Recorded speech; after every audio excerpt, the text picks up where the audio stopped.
Hola, ¿cómo están? Buenas tardes. Mi nombre es Olivia Balcázar, soy pediatra en la Fundación John Langdon Down. La mayoría de ustedes ya me conocen, pero bueno, los que no se acuerden, pues aquí estoy. El día de hoy tenemos el honor y la fortuna de que nos acompañe la doctora Angélica Martínez, quien es endocrinólogo pediatra, es un excelente médico, pero sobre todo es una gran persona. Entonces nos va a hablar ahorita un poquito de crecimiento, de hipotiroidismo, de obesidad y de control de peso en los niños con trisomía 21. Hola Angie, gracias por estar con nosotros. Hola Oli, ¿cómo estás? Bien, Ahora bien. sí que... Pues bienvenidos a todos, bienvenidos a esta sesión. Y bueno, la finalidad de tener esta sesión justamente es poder aclarar ciertas situaciones que los chiquitos que viven o la gente que vive con síndrome de Down tiene riesgo de tener algunas alteraciones endocrinológicas a lo largo de toda la vida. Entonces, la idea de poderles dar esta plática es poder resolver ciertas inquietudes y explicar el por qué el seguimiento importante que tenemos que llevar a cabo.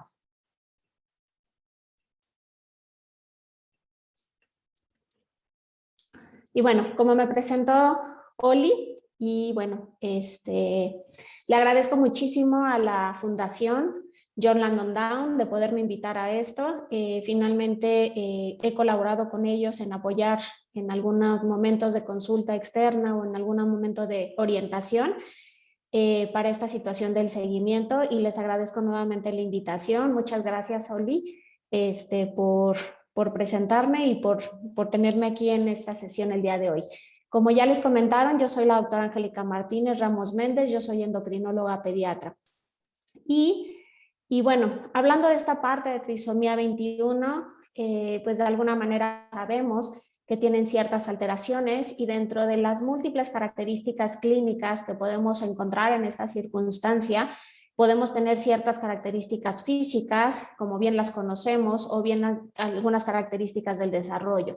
Dentro de estas características, dentro de la índole o dentro del área de endocrinología, hablaremos pues evidentemente de esta talla baja, ¿no? Por lo cual necesitamos gráficas especiales para esta población para poder determinar que el crecimiento sea adecuado para la circunstancia en la que están viviendo. Y una de las circunstancias que también podemos ver frecuente es esta parte de la obesidad. Hablando de enfermedades asociadas comunes en alguien que vive con síndrome de Down, podemos hablar de ciertas enfermedades sistémicas, en este caso hablaré de las enfermedades endocrinológicas. Y aquí como vemos y está marcado, una de ellas es el hipotiroidismo, en el cual se puede reportar entre el 20 y el 40%. ¿Esto qué significa? Que de cada 10 personas que viven con síndrome de Down podemos encontrar 2 o 4 personas que pueden cursar con alguna alteración de la tiroides a lo largo de toda la vida. Tienen otras alteraciones a nivel del desarrollo, enfermedad cardíaca, auditiva, además, pero también tenemos mucho riesgo de presentar evidentemente leucemia y por eso es que se pide una biometría hemática de forma periódica para verificar y ver que todo esté en orden. Y uno de los trastornos que podemos encontrar es obesidad hasta en un 50%. Esto significa que la mitad de la población pueden cursar con este problema, ya sea sobrepeso u obesidad, y condicionar todas las alteraciones metabólicas.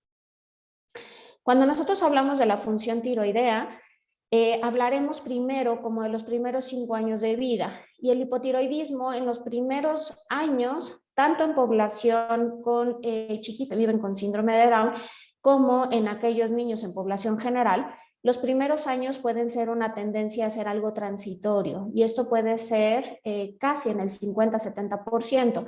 Sin embargo, un porcentaje importante, alrededor del 30% o quizá en alguna literatura hasta el 50%, permanecen con esta alteración tiroidea a lo largo de toda la vida.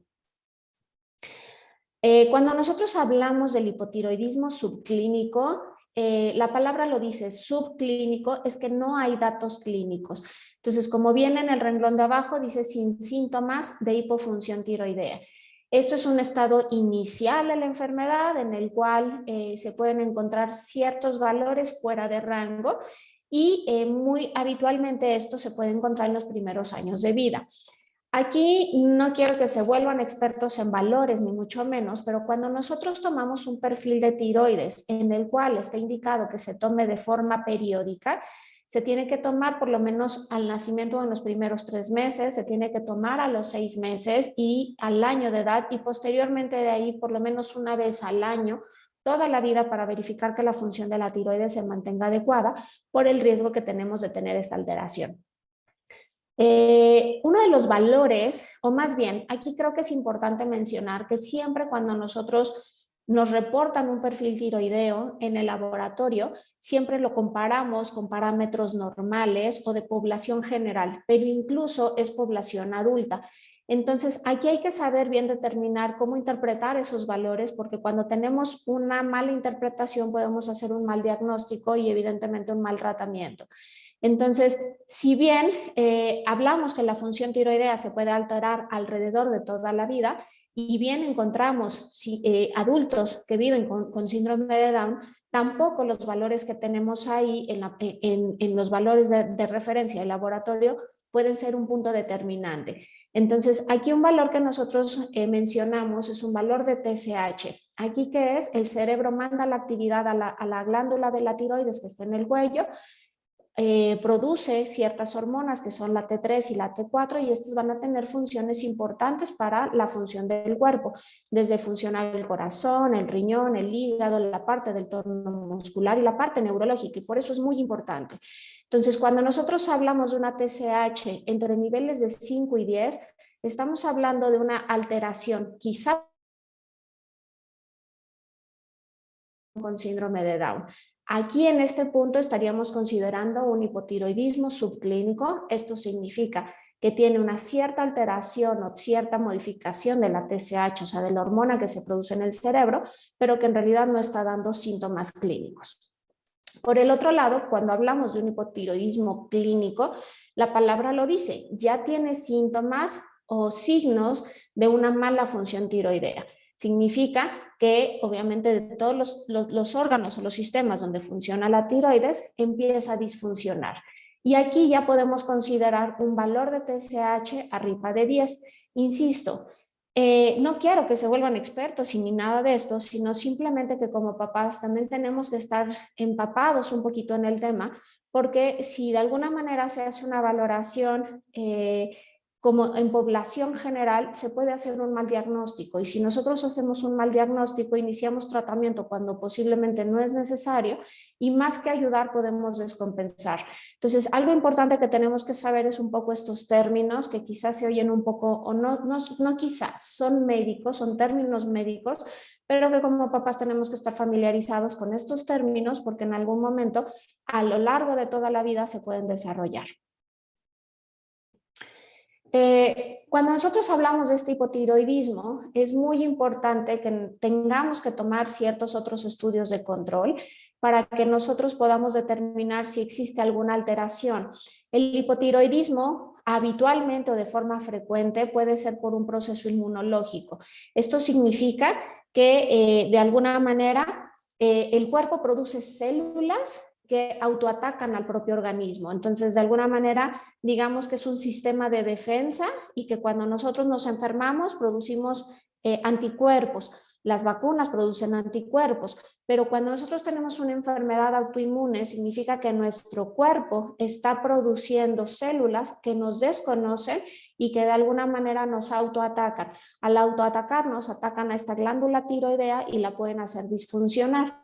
Entonces, cuando nosotros tenemos alguna alteración tiroidea, obviamente reportada por el laboratorio, los médicos tenemos que pedir en algunas ocasiones estos anticuerpos para descartar que se trate de un proceso inmunológico.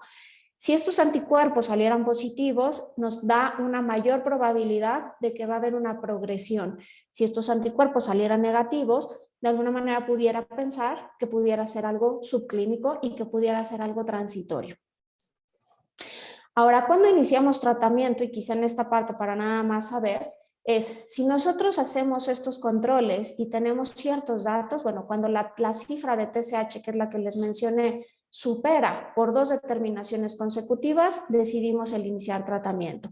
Cuando estas cifras están por debajo, bueno, las hormonas que se producen a nivel de la glándula están por debajo de lo normal y hay datos clínicos, significa que el desarrollo neurológico no es adecuado, tienen menos tono del que tenían anteriormente, estreñimiento, piel seca, detención en el crecimiento, algún dato clínico que dentro del seguimiento médico se esté detectando, se tiene que iniciar tratamiento. Cuando, además de tener una elevación de estos niveles, tenemos la presencia de estos anticuerpos que mencioné anteriormente, tendríamos que considerar porque la disfunción de la tiroides es progresiva. O bien, cuando en algún momento sabemos que los chiquitos con síndrome de Down pueden tener mayor predisposición a tener cardiopatías, y si en algún momento hay alguna cardiopatía que requiera algún procedimiento de cirugía, tenemos que valorar la tiroides o algún otro procedimiento quirúrgico para poderlo sustituir y que no haya una descompensación durante el proceso, sobre el proceso quirúrgico. Ahora bien, hay otra de las situaciones que se llaman hipertiroidismo. El hipertiroidismo, la palabra lo dice, hipo es baja función, hiper es alta función. Cuando nosotros hablamos de hipertiroidismo, es que la tiroides está produciendo un exceso de hormonas. En este punto no es algo frecuente, realmente es mucho más frecuente que la glándula tiroidea disminuya su función. Sin embargo, existen algunos casos que puede aumentarse esta función y que sea excesiva la producción. Y en esta parte no necesitamos un screening de alguna manera muy estricto, sino con el mismo screening que nosotros estamos haciendo de forma periódica y de forma rutinaria para poder detectar desde una biometría hemática para detectar leucemia, una química sanguínea para detectar alguna alteración de glucosa, como lo vamos a hablar, el perfil de tiroides para detectar si en algún momento hay alteración de tiroides. Sin embargo, el hipertiroidismo, algo que tenemos es una elevación de estas hormonas y da todo lo contrario al hipotiroidismo. Significa que son niños o adultos que pueden tener temblor, pérdida de peso, mucho cansancio, mucha sudoración, intolerancia al calor, que cuando hacen alguna actividad física se agotan, el subir, bajar escaleras, en hacer una actividad o correr en el jardín, se fatigan. En algunos casos vemos esta parte del exoftalmos, es un término médico, pero es ojos saltones, que vemos que el corazoncito les late rápidamente, este pulso rápido, que están nerviosos, que no pueden dormir, que tienen insomnio. Son datos que se tienen que mencionar en la consulta médica para poder ver algo está sucediendo. Entonces, aquí en este punto, una rutina médica desde el peso, la talla, ¿no? Nos va a decir mucho. Un niño que sube de peso abruptamente puede ser que tenga una falla en la tiroides. Un niño que baja abruptamente o un adulto que baja abruptamente de peso puede igual ser una falla en la tiroides por un exceso en la producción. Entonces, dentro de esta parte nada más era enterar un poquito en la parte de las alteraciones tiroideas y saber por qué es importante el hacer este escrutinio y hacerlo de forma periódica, porque muchas veces decimos, bueno, le toman el perfil de tiroides, está todo normal y se mantiene normal. Qué bueno que se mantenga normal, pero si nosotros no lo hubiéramos tomado y a lo mejor hubiera una alteración, no lo podemos detectar de forma oportuna. Así que parte del screening que se hace de forma rutinaria tiene que ser un perfil de tiroides. Por el otro lado, hablar un poco de la obesidad, porque mencioné que la condición de síndrome de Down es más propensa a tener obesidad y, como lo mencioné en un inicio, hasta en un 50%. Esta es nada más un esquema como muy general. Este es un esquema ya antiguo porque es del 2014, pero es lo que sigue representando en la actualidad. Y vemos cómo a pesar de los años, a pesar de las estrategias, a nivel mundial, no solamente en la situación en la población Down, sino en población general, la obesidad está incrementando de forma exponencial y hoy en la pandemia mucho más. Y finalmente, México es uno de los principales países a nivel mundial, o diría yo que el primero, en el que podemos tener esta condición, insisto, en toda la población en general, incluyendo la población Down. Sin embargo, ellos teniendo una mayor predisposición, tenemos que cuidar esta parte por todas las consecuencias que puede llevar. Entendiendo un poquito la obesidad, podemos ver, hay una célula que se llama adipocito, que son estas células representadas en amarillo, Y cuando nosotros tenemos un peso normal, esas células se mantienen. Pero cuando hay sobrepeso u obesidad, esas células se van haciendo grandes, se van haciendo hipertróficas. Y de alguna manera esto condiciona cierta inflamación y ciertas acciones a nivel de las células y a nivel de ciertas hormonas, condicionando una inflamación generalizada con un riesgo de enfermedad cardiovascular y el riesgo de desarrollar diabetes tipo 2. Se asocia o se ha mencionado en algunos tipos de cáncer, en realidad a ninguno en específico, pero bueno, finalmente es un proceso inflamatorio. ¿Y por qué mencionarlo en esta situación? Pues porque evidentemente un chiquito con Down, un adulto con Down, tiene mucho mayor riesgo de tener obesidad, y si nosotros no hacemos una detección oportuna y cuidamos estilo de vida, alimentación, ejercicio y demás, finalmente la propensión a tener o el riesgo a tener alguna enfermedad metabólica o cardiovascular es muy alto. Cuando nosotros hablamos de obesidad en toda la población, estamos hablando de un desequilibrio entre la ingesta, entre lo que yo como y lo que yo gasto. Y para eso sacamos algo que es el índice corporal. Y esto es importante, ¿no? Porque yo puedo tener a alguien que hace mucho ejercicio y puede tener un índice de masa corporal elevado, pero es masa muscular versus alguien que no hace tanta actividad física. Y en el general, pues somos una población sedentaria. Los chiquitos con Down en general son una población sedentaria. Entonces, evidentemente, el hacer este cálculo del índice de masa corporal nos puede determinar si es un peso normal o bien hay alguna alteración. Entonces, nosotros podemos usar diferentes gráficas, en especial para el índice de masa corporal, se utilizan las de población general simplemente para ver cómo están, y pueden ser tanto las que se utilizan en la Organización Mundial de la Salud como en las de la CDC. Desde el nacimiento hasta los 3 años para dentro de estas recomendaciones, y hablamos de esta primera infancia, ¿no? Entonces es evaluar toda esta parte de los parámetros del desarrollo que van teniendo en el motor grueso, en el motor fino, en el lenguaje, en todas las habilidades y todos los hitos del desarrollo, el contar con una evaluación auditiva, el contar con una evaluación visual, y por eso se hace de forma integral, evaluar el estado dentario o la dentición, cómo está saliendo, pero muy importante en esta parte, y quizá viéndolo desde mi área, es controlar el crecimiento y el desarrollo. Existen gráficas diversas, bueno, para eso ahí tienen especialistas en la fundación, que evidentemente se hacen gráficas en la población general, más aparte en población especial, y es importante que siempre consideremos que las gráficas son diferentes porque la proyección de crecimiento y la proyección del peso y la talla son diferentes que en población general. Entonces, sí se pueden graficar en población general, sin embargo, se deben de considerar las gráficas justamente para la condición de síndrome de Down. Y muy importante, también mencionábamos la parte de la tiroides, ¿no? Realizar estas pruebas de detección de la función tiroidea de forma anual para poder detectar estas alteraciones, como les mencionaba, desde las hormonas que se producen en la cabeza a las hormonas que se producen en la tiroides, y que finalmente con esas determinaciones que mencioné anteriormente, y que obviamente no es para que ustedes se vuelvan expertos y ustedes se vuelvan esta parte de tomar decisiones, sino más bien saber que pueden tener ciertas afectaciones en el crecimiento y en el desarrollo.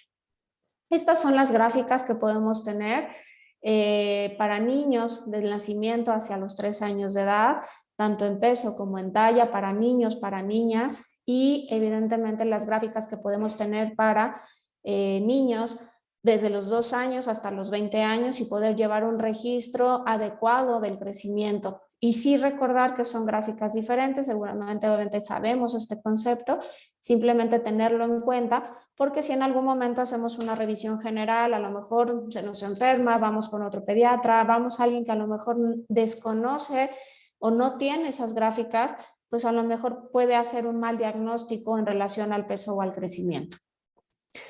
Esta es una determinación respecto al peso en los adultos, y el índice de masa corporal nos dice el valor en donde estamos.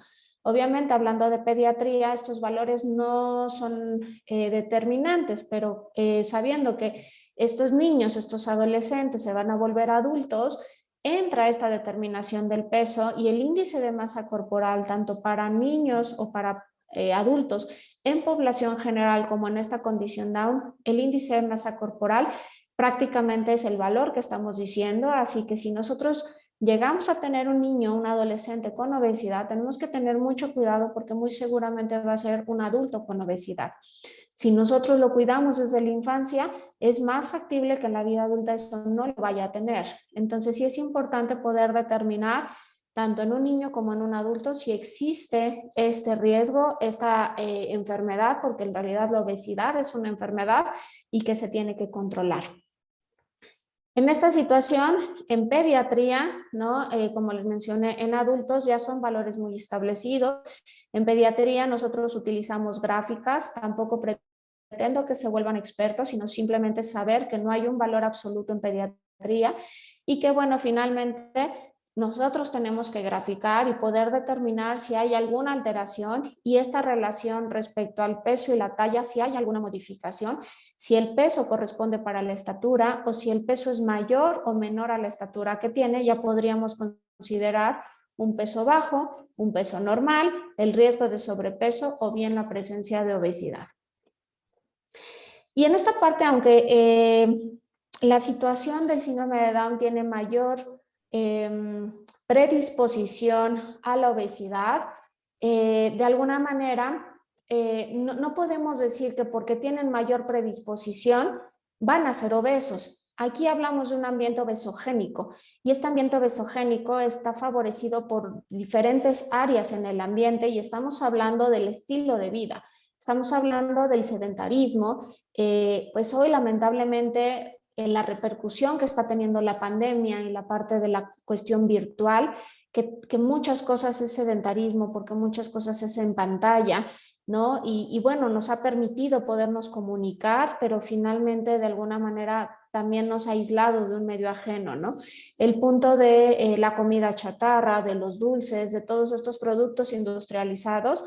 Y bueno, un ambiente muy importante es la escuela, que en realidad ahí en la fundación programas, tiene nutrición y en realidad eso hace que lleven un plan de alimentación mucho más balanceado, mucho más completo y de alguna manera llevar una continuidad de lo que en casa pueden hacer. Entonces sí es importante que sepamos que esta obesidad pues realmente depende mucho también del ambiente y que si bien hay una predisposición, no podemos decir que porque son niños con síndrome de Down o adultos van a tener obesidad porque lo van a tener. Depende de nosotros como papás que podamos mejorar el ambiente obesogénico o reducir el ambiente para que evidentemente esto reduzca de forma significativa.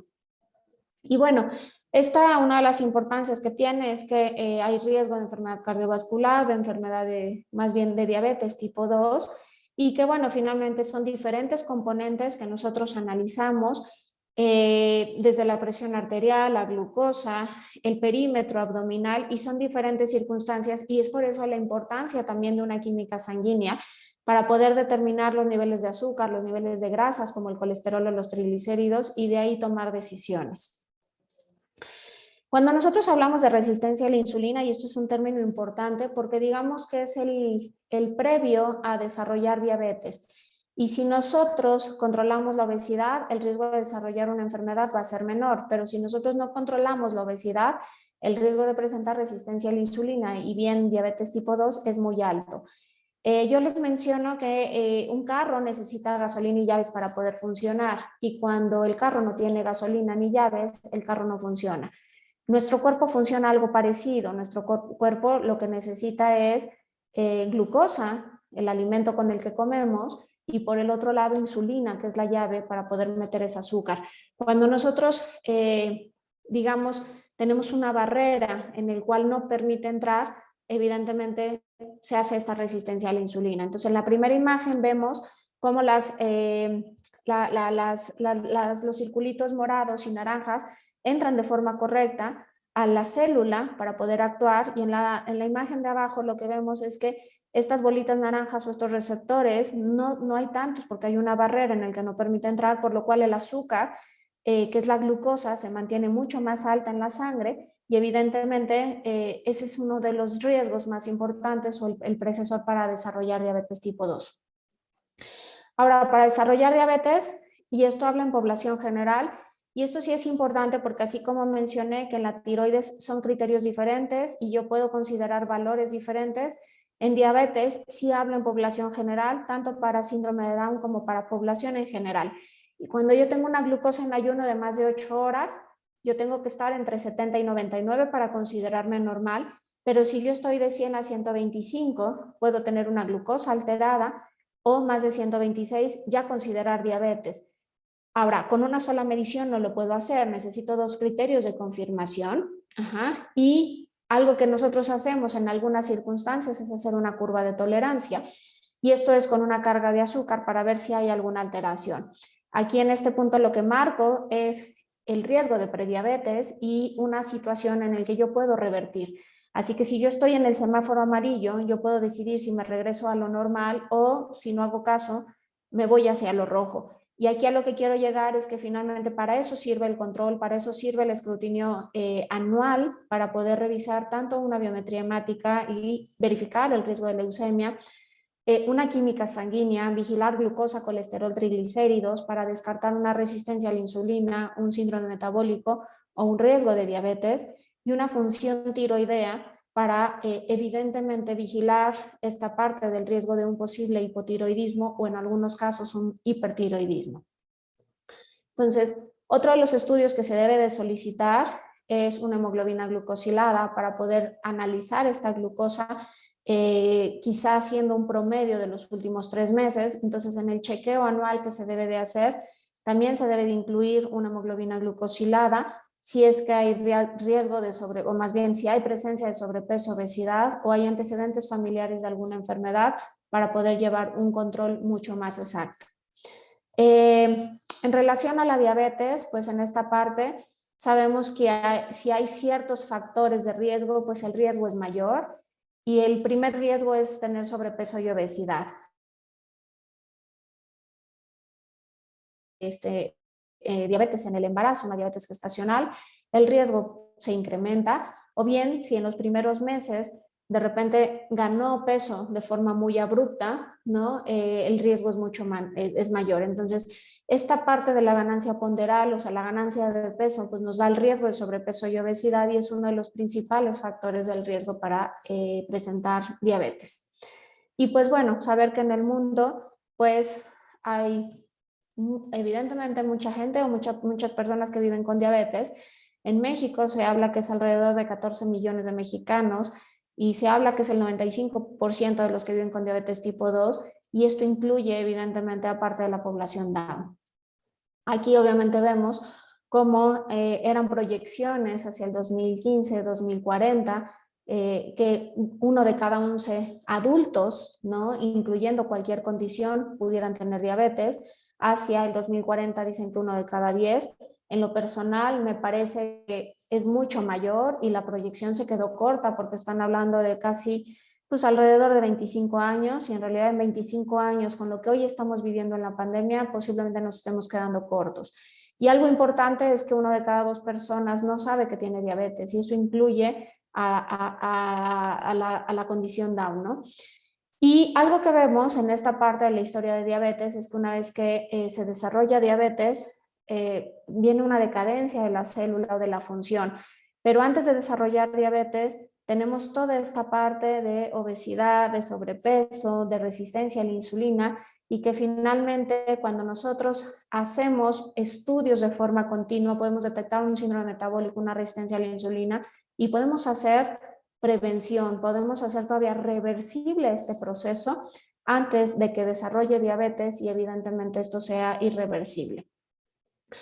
Hay diferentes datos clínicos y por eso también nos damos cuenta, como puede ser pérdida de peso, mucha sed, orinar muchas veces, pero pues bueno, aquí hablamos de una forma silente en el cual en esta situación si tenemos factores de riesgo familiares más aparte del sobrepeso, obesidad y sabemos que en la condición de la que estamos platicando el riesgo de sobrepeso y obesidad es casi un 50%, pues tenemos que estar monitorizando de forma constante.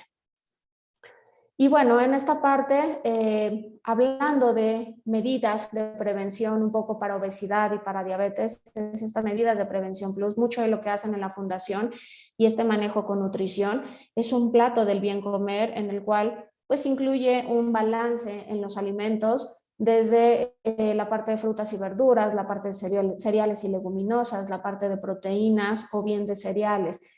Algo que de repente se da y en la pandemia se ha dado mucho es este plato del mal comer, en el que se abusa de estos productos industrializados, de toda esta comida chatarra, y pues definitivamente el riesgo de aumentar de peso existe.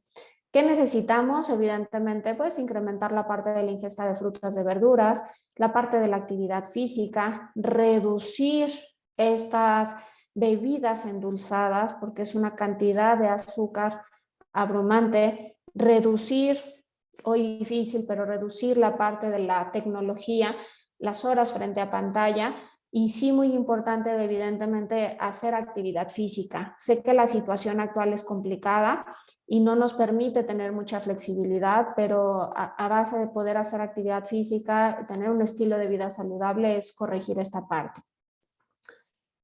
Algo que también tenemos que hacer en algún momento es saber identificar qué productos son los correctos, ¿no? Si realmente lo que me dicen que es light, lo que me dicen si sin azúcar, realmente es sin azúcar, realmente es un producto correcto, y de alguna manera es poder identificar que lo que estamos consumiendo es lo que necesitamos consumir y no por lo que el marketing nos dice, ¿no?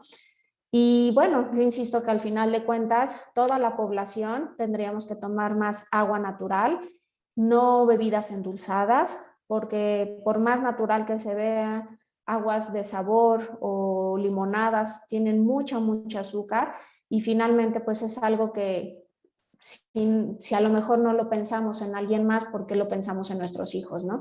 Entonces, pensando que ellos son más propensos a tener obesidad en toda la vida, a lo largo de toda la vida, pero la infancia es una edad muy importante en la que se generan hábitos.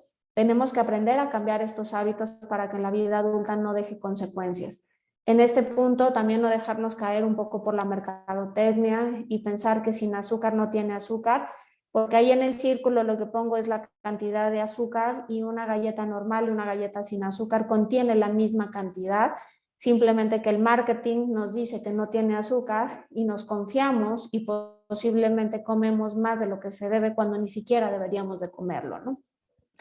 Y en esta parte, evidentemente, muy importante manejar la parte psicológica si en algún momento es necesario, en todos los aspectos, porque, bueno, finalmente esto puede contener alguna consecuencia, ¿no? Y pues bueno, hablando tanto de tiroides como en la parte de diabetes, como en la parte de obesidad, pues si nosotros tenemos un buen control, tanto de atención médica, de enfermedad cardiovascular, de calidad de vida, pues el estilo de vida es mucho mejor a yo tener un pobre control, no llevar un control respecto a la parte médica, a la parte de laboratorios, de no realizar esta parte de un control de tiroides, un control de glucosa, control de perfil de grasas, el peso, la estatura, llevar todo esto de forma integral, pues evidentemente nos puede dejar consecuencias, ¿no? Entonces, aquí hablo no solamente de obesidad y de diabetes, sino hablo de todas las cuestiones endocrinológicas o de todas las posibles complicaciones que podríamos tener respecto a las comorbilidades asociadas al síndrome de Down. Y bueno, finalmente hay soluciones, y esas soluciones me parece que es llevar un buen control médico, dar ese seguimiento periódico que debe de ser y realizar los estudios que se deben de realizar. Y pues bueno, tanto obviamente hablando de diabetes y todas las complicaciones endocrinológicas, quizá aquí una alteración tiroidea, evidentemente no puedo decirle un alto, pero sí puedo hacer una detección oportuna, pero sí en la obesidad, sí en la diabetes, mucho está en nuestras manos y definitivamente es algo que tenemos que poner un alto para nosotros, para nuestros niños y para toda nuestra familia. Así que, bueno, es una charla breve en el punto de poder explicar un poco todas estas condiciones que podemos tener alrededor de esta condición, y que nosotros como papás lo podemos tener por población general, ellos lo tener, así que es adoptar un estilo de vida saludable, acudir a consultas periódicas y definitivamente dar un seguimiento de forma correcta. Y no sé si alguien tenga alguna duda o si alguien de la fundación quiera dar la palabra.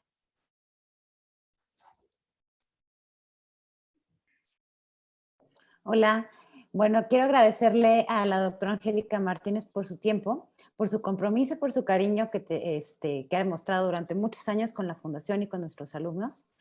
Y yo para despedirnos quiero hacer énfasis que la calidad de vida de de los alumnos de la Fundación depende de un seguimiento multidisciplinario, ¿no? Que aunque COVID ha sido el protagonista durante los últimos prácticamente 2 años, no podemos dejar de lado que la salud de nuestros niños o de nuestros alumnos, pues, depende de un control rutinario, haciendo énfasis en este momento para mí en la nutrición, en la vacunación, en la actividad física y en el seguimiento de rutina médico de nuestros alumnos, ¿no? Mm, Todos estos factores determinantes para poder conservar la salud de nuestros niños. Les agradezco mucho su tiempo y su atención. No sé si alguien tenga alguna pregunta, algo que quiera compartir.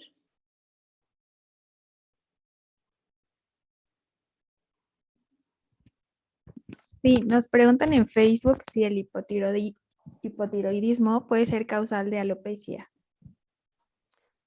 No realmente, bueno, hay ciertas cuestiones, digamos, sindromáticas, o sea, que se asocian varios factores y que pueden llegar a asociarse un hipotiroidismo con alopecia o con otra alguna alteración.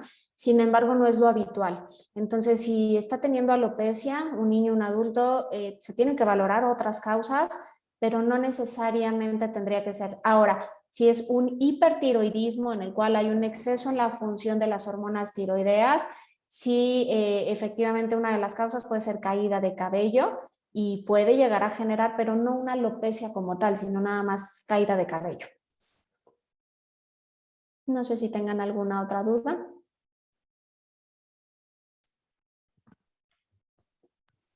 No, ya no hay más dudas. Bueno, yo en este punto sí los invito en el punto de poder hacer este seguimiento integral, el punto de poder hacer, como insisto y como lo dijo la doctora Oli, es retomar las consultas periódicas para poder determinar y evidentemente poder hacer detecciones oportunas que bien sabemos que tienen riesgo a desarrollar comorbilidades, pero un buen diagnóstico oportuno ofrece mejores resultados. Así que muchísimas gracias por su atención. Cualquier cosa, si nos quieren seguir en las redes y si en algún momento necesitan atención, los invito a Clínica Gulliver. Yo estoy como dirección médica, somos un grupo de endocrinólogos y podemos hacer alianza en la parte de la Clínica Gulliver con Fundación John Langdon Down en el punto de poder ofrecer esta atención integral, tanto para la parte de nutrición, la parte de obesidad, la parte de diabetes y evidentemente vigilar la parte de la función tiroidea. Así que bueno, en este punto abro las puertas a la Fundación John Langdon Down con la Clínica Gulliver y evidentemente poder trabajar en equipo para el bien de nuestros niños y de nuestros adultos con Down. Muchas gracias, Angie, de verdad lo agradezco. Y bueno, quien esté interesado de una atención por medio de la clínica con la doctora Angélica, bueno, nos podemos poner en contacto por medio de la fundación y ya después lo platicamos y nos ponemos de acuerdo. Muchas Gracias, gracias Angie. a todos. Bye. Bye.